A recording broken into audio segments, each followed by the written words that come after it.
Eu me chamo Helena Duarte, tenho 36 anos e sou uma grande admiradora do seu trabalho, sobretudo dos relatos reais e misteriosos que envolvem fé e acontecimentos que desafiam a lógica humana. Desde muito jovem, o sobrenatural sempre esteve presente na minha vida. Às vezes, de forma assustadora, com pequenas manifestações que me faziam duvidar da realidade, e outras vezes, de forma milagrosa, como se fosse um sinal vindo do próprio céu. Este é o meu relato, e para preservar a identidade das pessoas envolvidas, mudei alguns nomes e detalhes. Tudo começou no ano de 2008, quando eu tinha 22 anos. Naquela época, eu vivia um relacionamento que acreditava ser estável e promissor. Um dia, acordei com uma dor terrível no abdômen inferior. Era uma dor tão intensa que me fez chorar e me impossibilitava de ficar em pé. A dor parecia me consumir por dentro.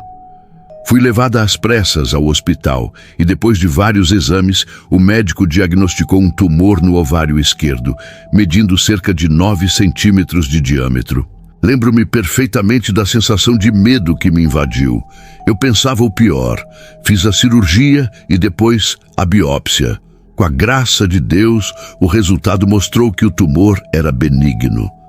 A médica que me acompanhou, doutora Renata Farias, me explicou com paciência que o ovário esquerdo estava completamente comprometido e precisaria ser removido.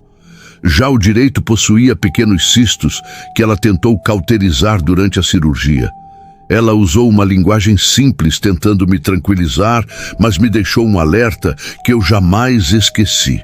Se eu quisesse ser mãe, precisaria engravidar antes dos 33 anos, pois o meu único ovário restante teria que trabalhar por 2, o que poderia me levar a uma menopausa precoce.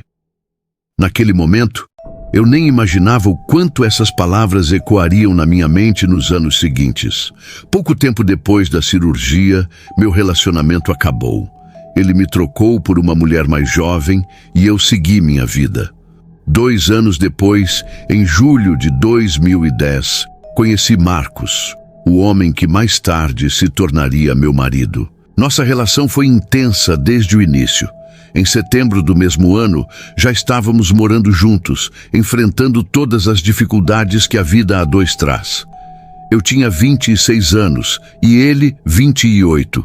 Com o alerta da médica ainda ecoando na minha cabeça, começamos a pensar na possibilidade de ter filhos.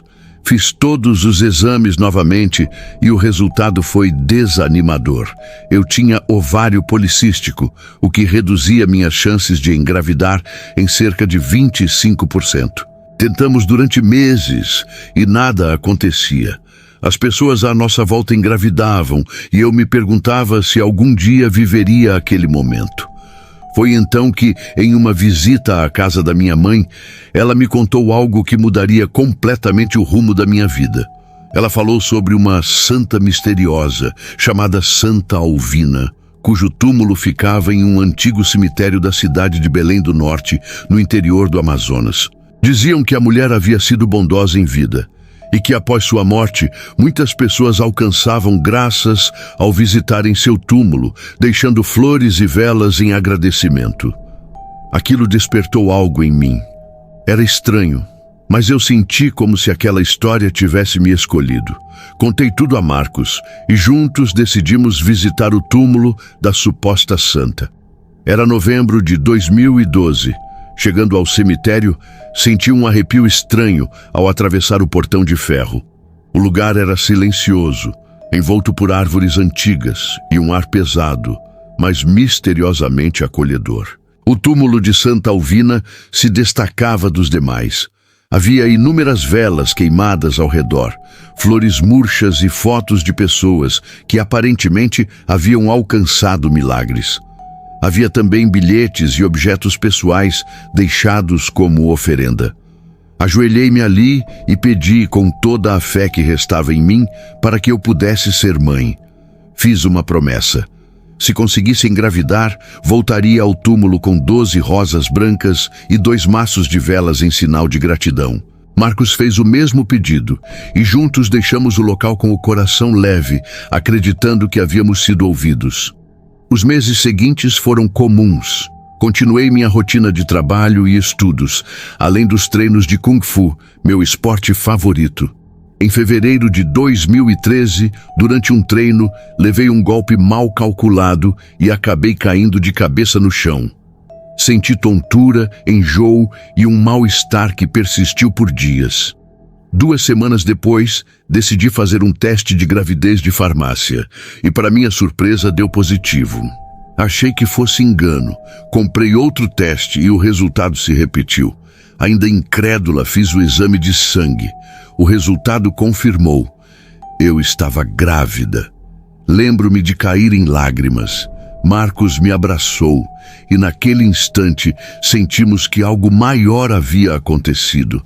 Quando fiz o pré-natal, descobri que já estava com 19 semanas de gestação. Ou seja, o bebê havia sido concebido algumas semanas após a visita ao túmulo da santa. Foi um choque misturado com alegria. Eu continuava treinando Kung Fu e meu bebê resistiu a todos os impactos, quedas e esforços. Parecia realmente protegido, mas a promessa ainda não havia sido cumprida. Nossos horários de trabalho nunca coincidiam e sempre adiávamos a visita ao túmulo. Até que, certa manhã, acordei com dores nos ombros e na garganta, me sentindo fraca e febril. Fui ao médico, que pediu exames mais detalhados. O resultado foi um balde de água fria, toxoplasmose. Como eu já estava no final da gestação, a médica explicou que não poderia iniciar nenhum tratamento até o bebê nascer. Saí do consultório apavorada e naquele instante algo me veio à mente: o puxão de orelha da santa. Eu havia prometido voltar com as flores e as velas e não cumpri. No mesmo dia, pedi a Marcos que me levasse até uma floricultura. O detalhe que me marcou para sempre foi que o vendedor disse que só restavam 12 rosas brancas, exatamente a quantidade prometida. Compramos também os 2 maços de velas e fomos direto ao cemitério.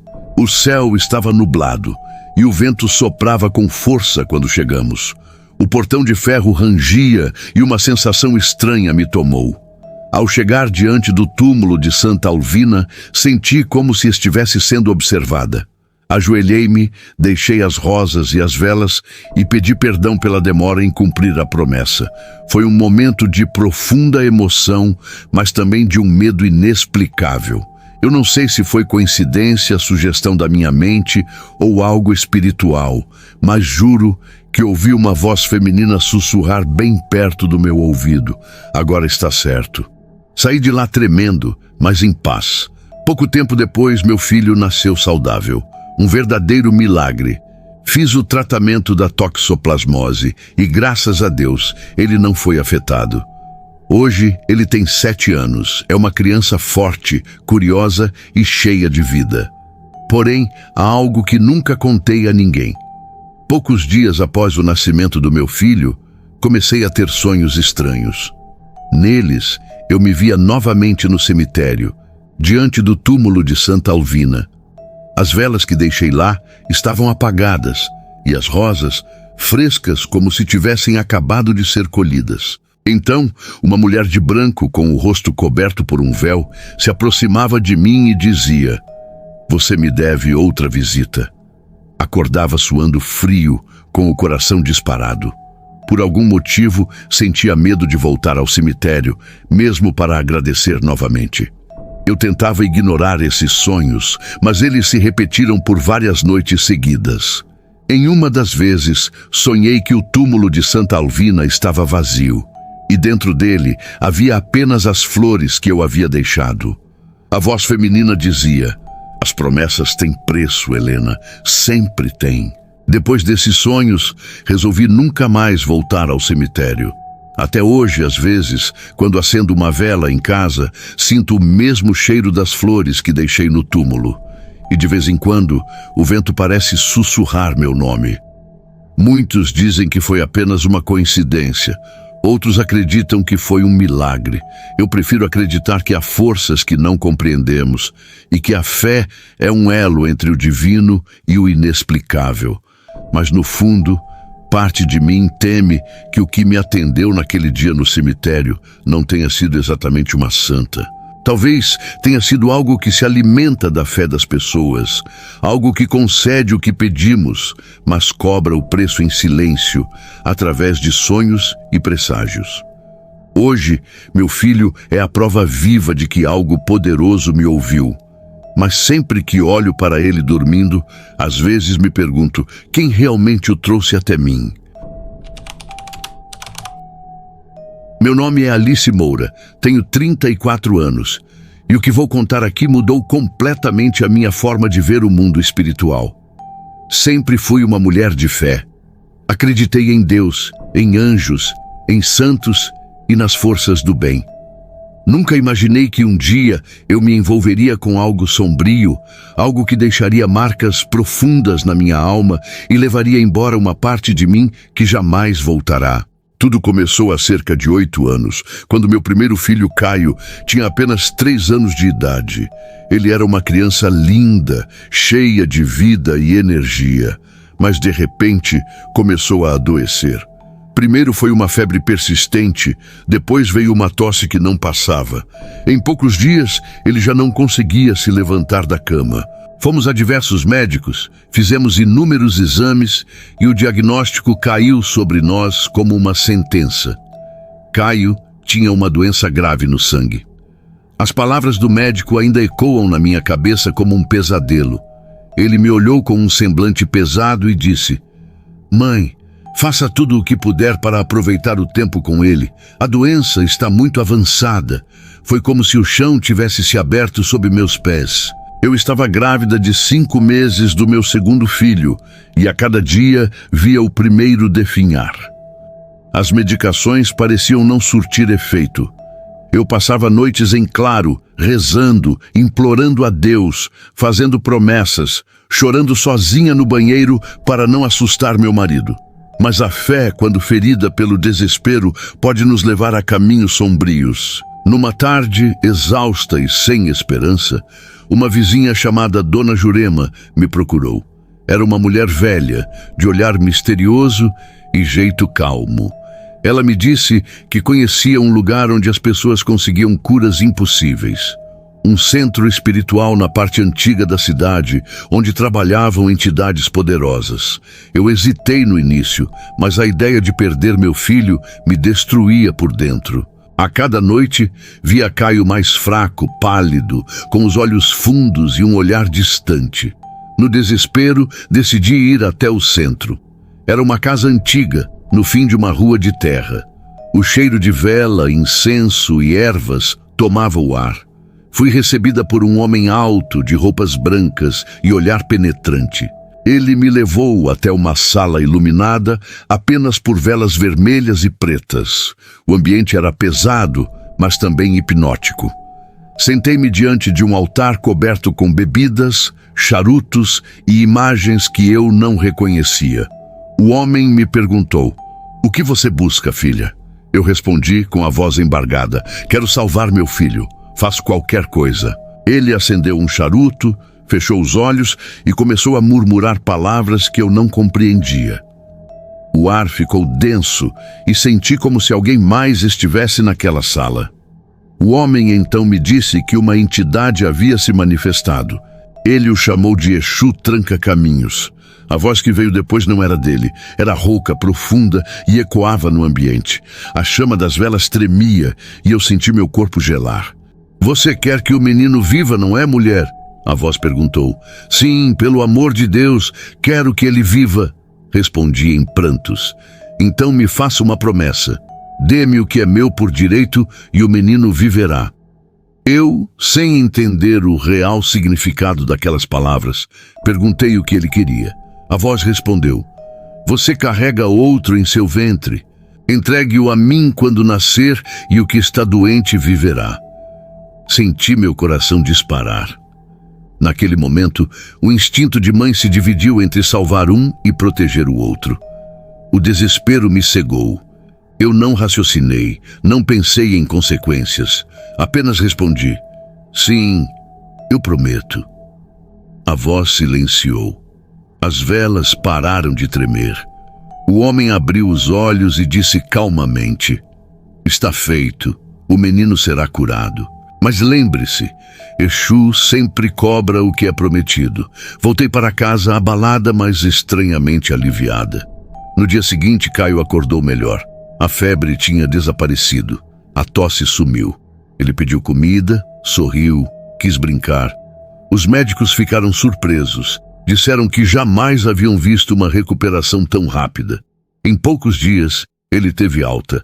Aquilo parecia um milagre. Eu chorava de alegria, abraçava meu filho e agradecia a Deus e, no fundo, a algo mais.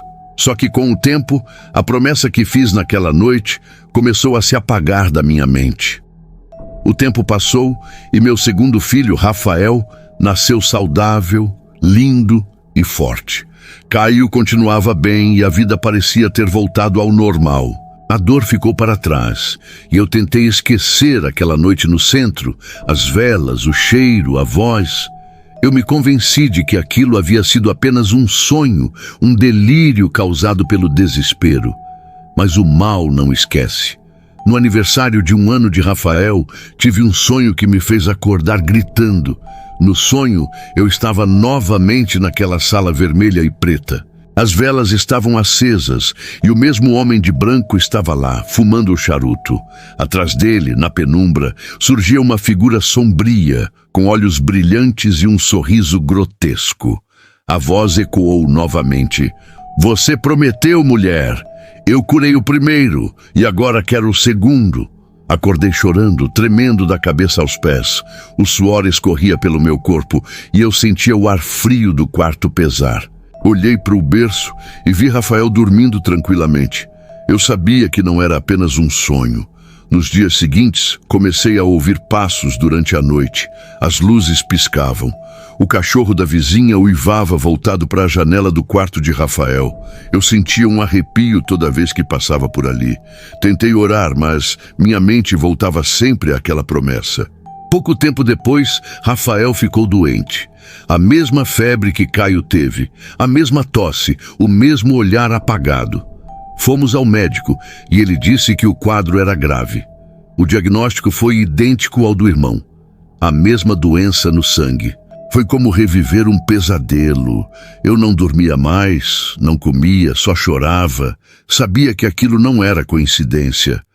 Tentei voltar ao centro, onde havia feito a promessa, mas o lugar estava fechado, abandonado. Perguntei aos vizinhos e me disseram que o homem que atendia lá havia morrido meses antes, em circunstâncias estranhas. Fui a igrejas, procurei padres, pastores, médiuns. Ninguém conseguia me ajudar. Alguns diziam que eu havia aberto uma porta que não sabia fechar. Outros apenas me olhavam com piedade. Em questão de semanas, Rafael piorou. O mesmo ciclo que aconteceu com Caio se repetiu, mas dessa vez não houve cura. Na madrugada de uma quinta-feira, o coração do meu bebê parou. Eu gritei, implorei, abracei aquele pequeno corpo frio e senti o peso da minha escolha cair sobre mim. A voz daquele ser ecoou na minha mente, como se estivesse ali ao meu lado. Promessa feita é promessa paga. O velório foi um dos dias mais terríveis da minha vida. Quando o caixão foi fechado, o vento soprou forte dentro da capela e uma das velas que iluminava o local apagou sozinha. Nesse instante, o cheiro de charuto encheu o ar. Foi então que percebi que nunca mais teria paz. Depois da morte de Rafael, Caio voltou a ter febres esporádicas, mas nada grave. Eu nunca mais voltei a dormir tranquilamente. Às vezes, ainda sinto o cheiro de fumaça dentro de casa. Outras vezes, ouço um choro de criança vindo do quarto vazio onde Rafael dormia. Eu rezei, pedi perdão, supliquei. Aprendi da pior forma que não se deve fazer promessas a forças que não se compreende, por mais desesperada que a situação pareça. Hoje, vivo tentando reconstruir minha fé. Ainda acredito em Deus, mas sei que o outro lado existe e cobra caro. Não há noite em que eu não pense no preço que paguei. Às vezes, quando fecho os olhos, ainda vejo aquele homem de branco e a sombra atrás dele, sorrindo, como se esperasse algo mais de mim. E a voz, sempre a mesma, ecoando no fundo da minha mente. Uma promessa é um contrato, Alice. E contratos sempre têm um fim. O caso de Alice revela o abismo que separa a fé do desespero. Quando a dor fala mais alto que a razão, o ser humano é capaz de invocar forças que desconhece, acreditando que pode controlá-las. O sobrenatural não distingue o bem do mal. Ele apenas responde. O erro de Alice foi prometer algo sagrado a uma entidade que não pertencia à luz. Sua história serve como um lembrete sombrio. Nunca faça promessas para o que você não entende, pois o preço cobrado pode ser impagável. O relato de Helena mistura fé e inquietação de forma profunda. A linha entre o divino e o obscuro é tênue, e muitas vezes o que julgamos ser uma bênção pode vir de um lugar desconhecido. É um alerta para aqueles que fazem promessas sem compreender plenamente o peso do compromisso espiritual que assumem. Afinal, no mundo dos vivos e dos mortos, toda promessa feita é uma dívida que deve ser paga, cedo ou tarde.